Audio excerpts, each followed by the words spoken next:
Welcome. Thank you for finding your way here. This is a place for anyone who needs a moment of solace. A place to just listen, relax, and let your world slow down for a bit. Settle in with me as we continue our journey through Pale Light's Book 1, Lost Things, by ErraticErrata. Chapter 2. Angharad dropped to the ground as the shot sounded. The stranger who'd stood in front of her was not so quick, and his face exploded in a shower of gore. Sleeping God, she thought, sickened, as she reached for the long saber at her hip. There were a few screams at the grisly sight, but already the people of the street market were scurrying away into alleys. Angharad grit her teeth. This place was not like her home, like Peredur. There was no honor in Sacramonte, this horrid city of filth and rats. No one would help. Slowly, so that the sound would not give her away, Angharad unsheathed her saber as she crawled towards the edge of the stall that was her sole cover. She should look now, or her would-be assassin could reload their musket, but Angharad instead kept staring at the corpse of the man she had come here to meet. She found herself avoiding the sight of the gaping red wound made by the ball, gaze shying away, and lingering on the dark skin so much like her own. The stranger had been Milani, by his accent, not Pereduri like her. Not that the rest of Vesper ever thought of the Duchy of Peredur as anything but a petty province of the Kingdom of Milan. Her thoughts were straying. She chided herself. Fear had a way of doing that to her. Angharad mastered herself, breathing in and out slowly the way she had been taught. This was no display duel, no tournament of skill where the violence would end when blood or surrender ensued. But she had learned to kill her fear there, and she would kill it today as well. Her breathing calmed, her hand steady around the grip of her saber. Angharad popped her head out to look, and the musket ball went through her skull. And she kept rolling, a shot whizzing above her as a lightning-quick bite of pain tore at her shoulder through the dyed cloth of her jacket. She was bleeding, but she rolled all the way behind another stall even as she heard a man curse in Antigua. Angharad's lips tightened as she felt disapproval waft out of that deep place within her. The fisher had drawn on their pact when she had failed to, granting her that glimpse of what lay ahead. But the old spirit approved of neither fear nor recklessness. He would not twice extend his hand this way. "Come out," a man's voice called out from her right. "If you do, I'll make it quick. Won't be that kind if you make it hard, girl." Angharad ground her teeth. She was a peer of Peredur, even though her title had been struck down, and the last of the House of Tredegar. Did the man expect she would simply roll over and die when he asked? She drew on her pact, feeling as if she had touched cold water with the bottom of her feet. In her mind's eye, she saw herself rise. But to her surprise, the shot that took her in the chest did not come from the right, but the left. There were two assassins, not one, she realized as she released the pact. Both of them with muskets. She hesitated. The odds were uncomfortably steep against her. Attack, her mother had taught her. Fence is delay. Angharad's fingers stumbled across a metal goblet, a cheaply made thing of iron, as she groped along the ground. It must have fallen when the peddler owning the stall fled. Closing her eyes, she tossed it to her right. Before it could hit the floor, she drew on her pact again and glimpsed the muzzle of the muskets following the sound. Without hesitation, she rose, glimpsing two silhouettes in the dim lamplight aiming their guns at her bait. Shadows filtered through the banners and poles of the street market, hiding her for most of a heartbeat as she began to run. A click, snap, a shot. A ball went whizzing past her as she ducked under another stall. She drew on the pact again, eyes turning unseeing as she moved, and coldly smiled. It was the nearest assassin that had shot, as she had hoped. Angharad released the power, leaping over a clutter of pottery and keeping the killer, now reloading her long musket, between her and the assassin still ready to fire. The man of the pair shouted for his accomplice to move. It was too late. Angharad kicked a stall of colorful ribbons into the woman's knees, and she rocked back with a shout of pain, dropping the ramrod she'd been using to reload. Angharad met her eyes, gray to brown, saw the fear there. She did not relish it, did not allow herself to, and swung her saber in a clean stroke. It ripped through the assassin's throat. Angharad drew on her pact, the fisher's quiet approval easing the coming of the glimpse. Smoothly, the noblewoman caught the shoulder of the dying assassin before she could fall, keeping her body in the path of the panicked shot that followed from the other assassin. It didn't pierce through, having hit the middle of the back.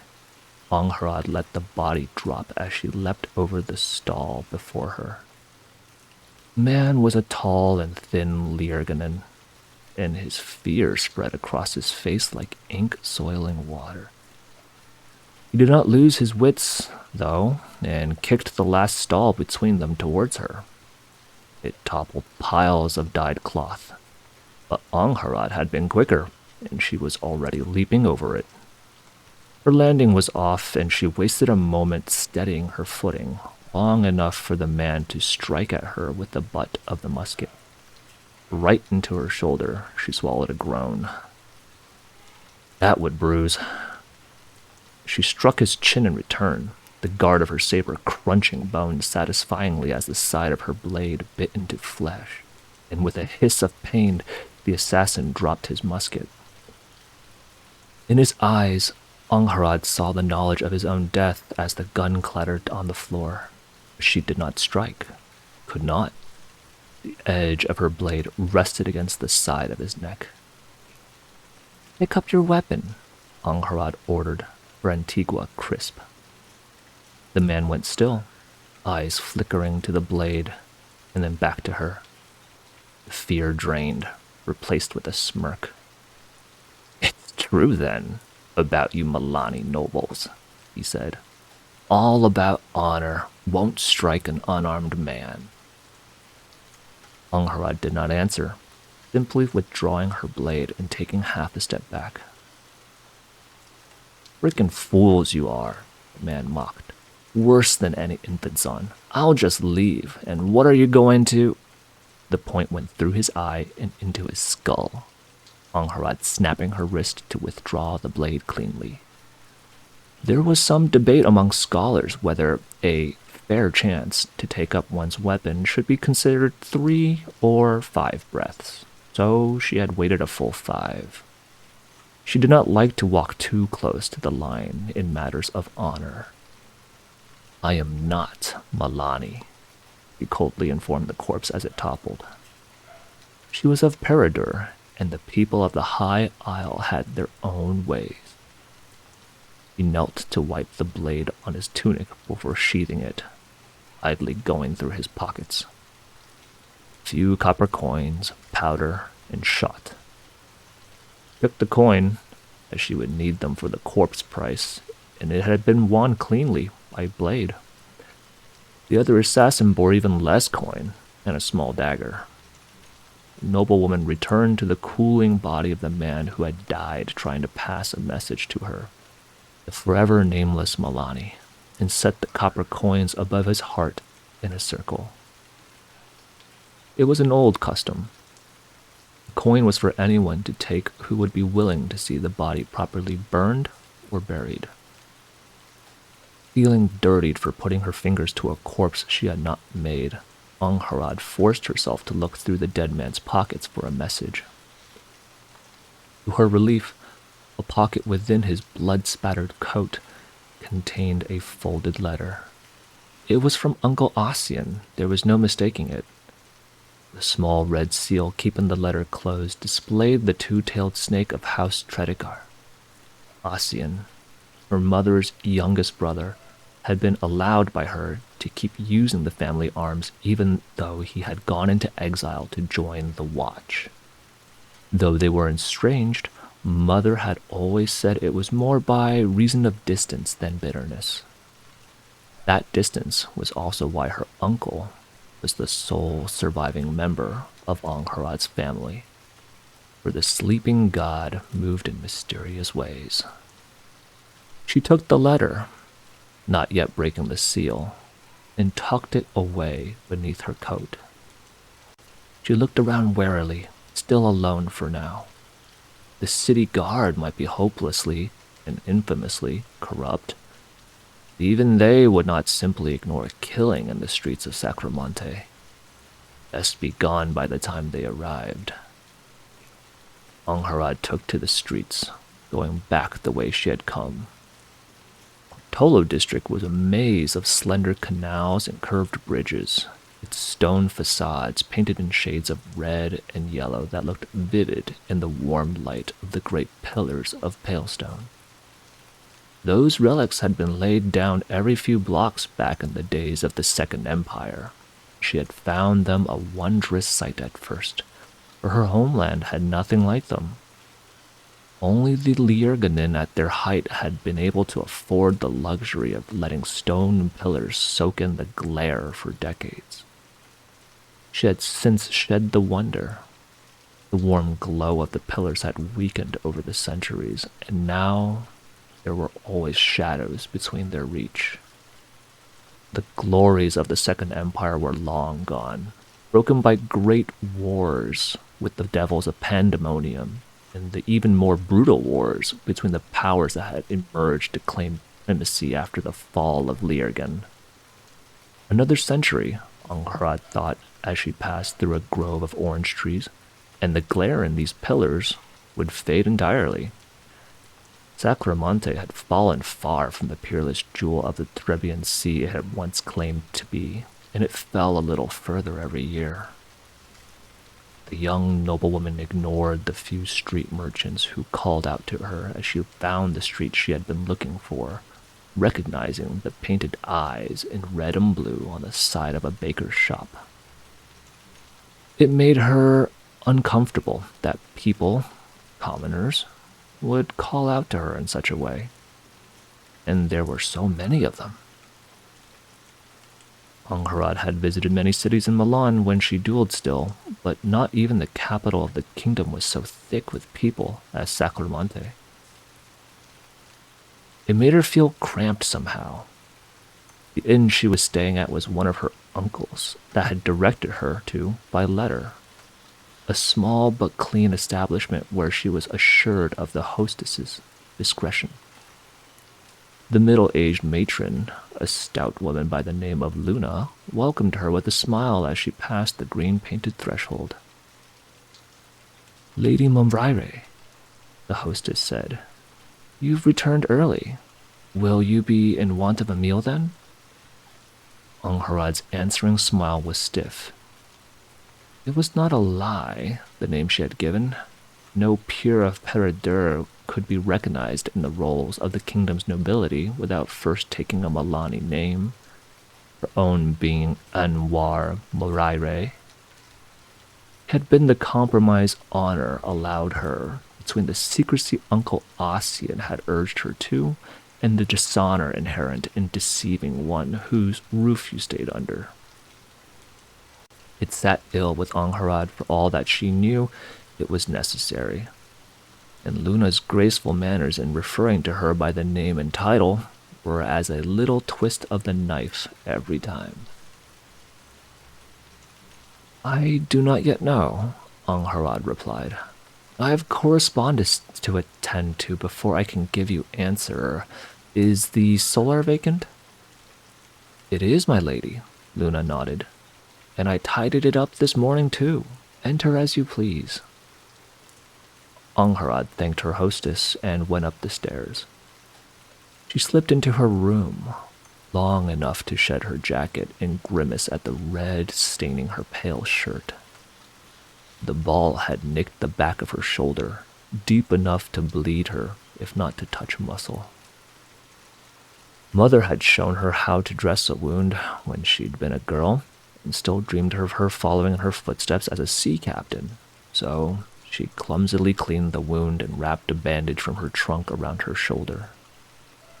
The dark-skinned nobleman still had 2 clean shirts, and she wasted no time putting one on, but that'd been her last jacket. There was nothing left now but a formal dress and an overcoat, the latter of which she decided on. The trunk was half empty, she saw with a pang. She'd been able to bring precious little with her when she had fled Milan. Only what friends of the family had been able to salvage from the townhouse in Indawan before it too was seized. Clothes, coin, a few of her father's jewels, and a handful of books. There were fewer of the last than she'd begun with, as she'd had to sell a few for local coinage after docking in the Sanguine port. Angharad was not so callow as to be unaware that showing she had gold or jewels in a port could get her robbed, or worse.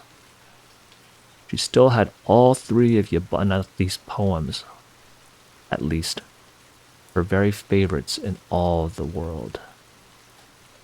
The first of them had been a gift from her very first love. Aryawan had been as extracting an opponent on the dueling field as she had been a companion off it, something that had first drawn but ultimately chased away Angharad. Still, the hard words of their parting had since lost their sting, and it was now with mostly fondness that the young noblewoman ran a finger across the spine of the book. It would have been easy to lose herself in reminiscence, Angharad knew. Easy and dangerous. If she lived in the past, she would be buried with it. She closed the trunk, her haste making the sound harsh, and crisply took her letter before leaving the room. Down the hall, past the 3 other closed bedroom doors of the inn, she found the small Solar's door empty, the shutters on its window open. She closed the door behind her, though there was sadly no lock. The chair and writing desk by the window were worn but comfortable and well tended, much like the rest of the inn, and Angharad unclasped the sheath at her belt before seating herself.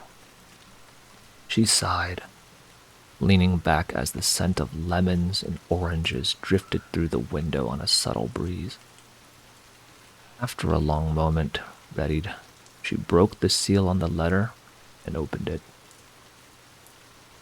The looping and elegant calligraphy of her Uncle Ossian filled a few paragraphs. As in every other instance, the older man failed to properly greet her as the Lady of Lanu Hall. Angharad's fingers tightened. Her teeth grit, as for a moment she smelled ash on the wind and heard screams in the distance. It took a long moment for her to calm, for her breathing to even out. Home was gone. Her family was gone. Everything and everyone she had known. And now even here, this shit heap of a city halfway across Vesper, assassins still hunted her. The rage was familiar by now, a comforting burn. She embraced it. Angharad Tredegar would have revenge on the man who had destroyed her family one day. She had sworn it on that calamitous night where she had lost everything, and the fisher had heard her oath. The old spirit would see it through at her side, their contract, a bond only death could sunder. Calmed anew, Angharad resumed reading. It was not long before she winced. She had hoped her uncle might come to her here in Sacramonte, but it was not to be. Ossian wrote that he had not been allowed to take leave from his work as it had reached a critical juncture and he was the head of the endeavor. As always, her uncle remained vague on what exactly it was he did for the watch. He was captain in rank, but Angharad knew that he was not part of one of the many free companies out in the field on contracts. Uncle was not much of a fighting man, her mother had always said, but he'd always been clever with his mind and his hands. He'd written of spending much time in the Rookery once, one of the great fortress islands of the Watch, so Angharad had come to suspect he might be a member of one of the Seven Circles, one of the scholarly societies, probably. That meant influence among their ranks, what little she knew of the workings of the Watch, as though all watchmen were counted as members of the order, less than 1/10 of them were ever inducted into one of the circles. Uncle Ossian tersely apologized for being unable to come himself, but wrote he had meanwhile made arrangements on her behalf and learned of her enemy. "You were followed from Milan, niece," he wrote. "Your ship was asked for by name at the Sanguine port, and silver flowed freely for men who had answers about where you had gone. I fear that the enemy pursuing you is no mere peer or Izinduna, but instead a high noble, perhaps even a member of the High Queen's court. I am told by my acquaintances that the Guardia was not simply bought. Its officers were ordered by one of the great families of Sacramonte to kill you. Avoid the red cliffs at all costs." Angharad's lips thinned. It was worse than she had thought, then. She had not thought it good in the slightest. She had her own suspicions as to the rank of the man who had ordered the end of House of Tredegar, though they were still only suspicions. To hear it confirmed that her enemy was wealthy and powerful only served to strengthen them. If the city guard itself was hunting her, she thought, then she must leave Sacramonte before long. It would be her death otherwise. Hopefully, then, her uncle had not simply written to tell her he was leaving her to her fate. She carefully read the rest, eyes narrowing when he cautioned her that he could not intervene too blatantly, as her situation was a Milani matter, and the Watch was not meant to interfere in the affairs of nations without invitation. That might be true in principle, she thought, but hardly in practice. Yet her uncle might not have the influence to force such a matter, and if her foe was influential enough, Ossian's allies and superiors might not be willing to intervene on his behalf. It was dire news, but she took it as calmly as she could. Angharad had known it would be a possibility, yet her uncle, it seemed, was not to abandon her. "After trading favors, I have secured an opportunity that could place you beyond the reach of your enemy, no matter how powerful," Uncle Ossian wrote. "Your name has been added to the list of candidates that are to undertake the yearly crucible on the island of Vieja Perdida. It would be a perilous undertaking, I will not pretend otherwise.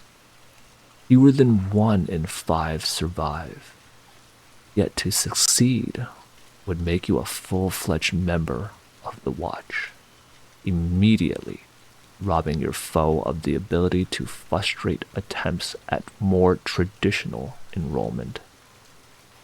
It would protect you, Angharad. Even great lords do not dare offend the Watch. Your oath need not be a lifelong one. I urge you to take shelter among our order until you are fully grown and ready to face your enemy. There is little more I can do, for I have traded what I have to trade, and now find myself short on debts owed. The man who handed you this letter is trustworthy and knows how to have coin made available to you should you need it. If you would send me a letter in answer, he can handle the matter for you. May many gods be with you, and those who are not, miss. Captain Ossian Tredegar. Below, there were scribbled directions to the ship that would take her to the Crucible, should she wish to attempt it, as well as a note that the 2 days to embark were the 7th and the 8th of the 4th. Today and tomorrow, Angharad realized with a start. She must have been too slow in finding her uncle's agent. It was a troubling notion that she might have had a part in the man's death, not the sole one that Uncle Ossian had brought at her door. He wanted her to join the watch, and she could understand why well enough. He was right that it would afford her a great deal of protection, and that the oath would not take all of her life. Watchmen swore in sevens, and after 7 years, Angharad expected she would be either dead or ready for revenge. It also meant, however, that she would formally be leaving her title as Lady of Lanew Hall behind. Black cloaks could not hold titles while they served, and often not even after. She closed her eyes, gritting her teeth. It is already behind you, fool girl, he harshly whispered. The high courts of Milan had struck her title down before she even fled the kingdom. Mother had been accused of high treason, and her father of corruption, something or other about taxes.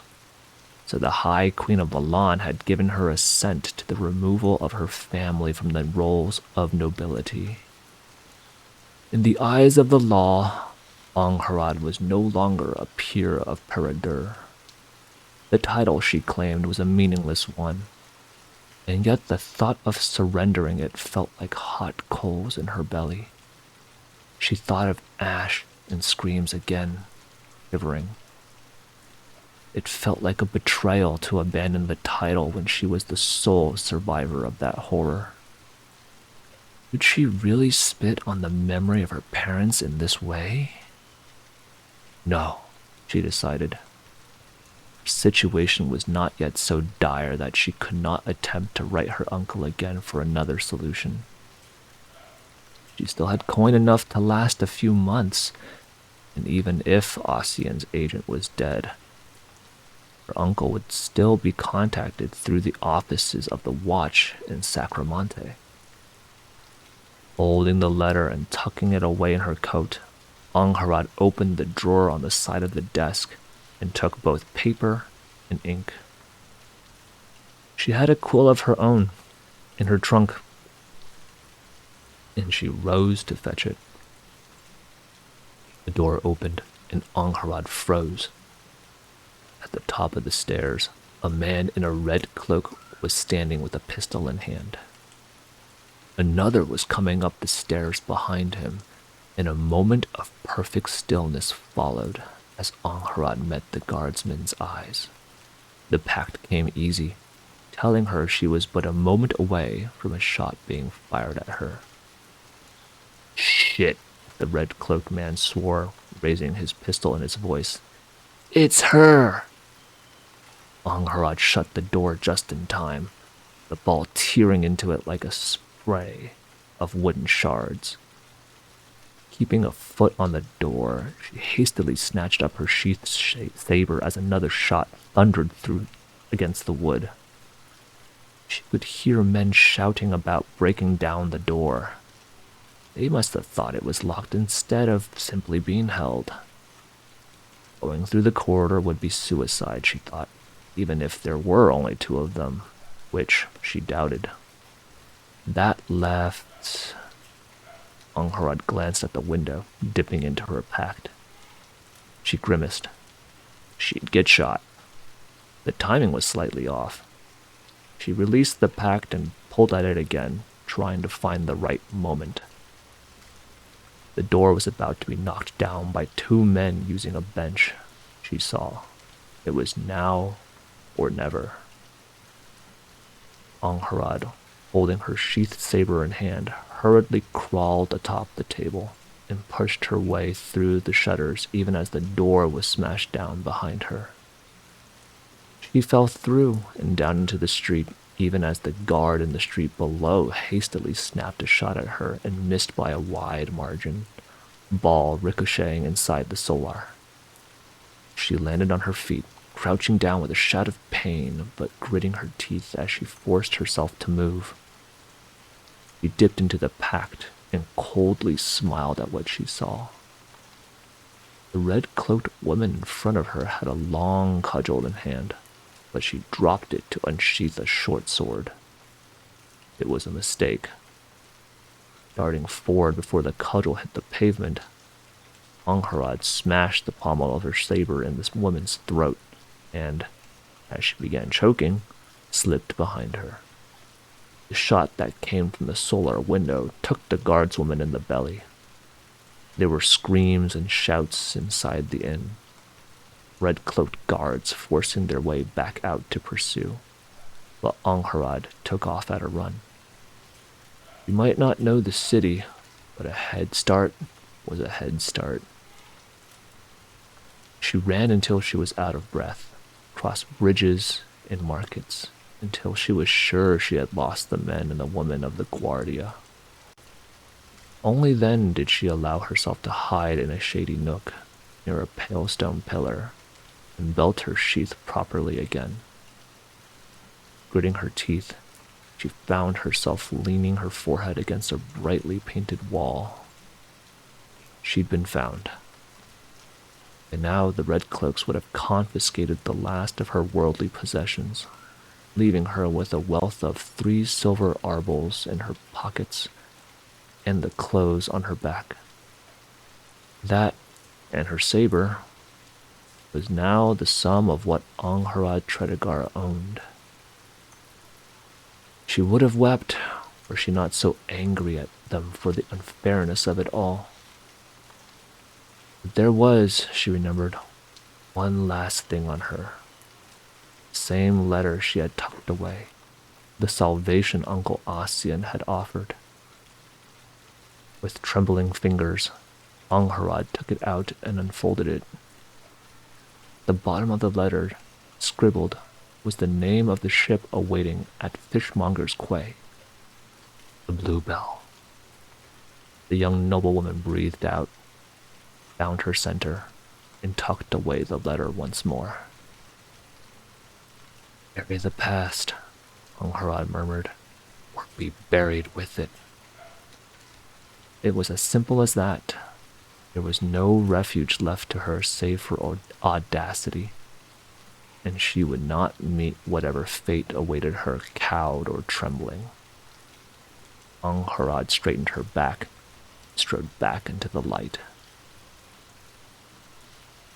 And with that, we're going to leave the journey there for now. I hope you found a moment of solace. Thank you for being here and take care. Until next time.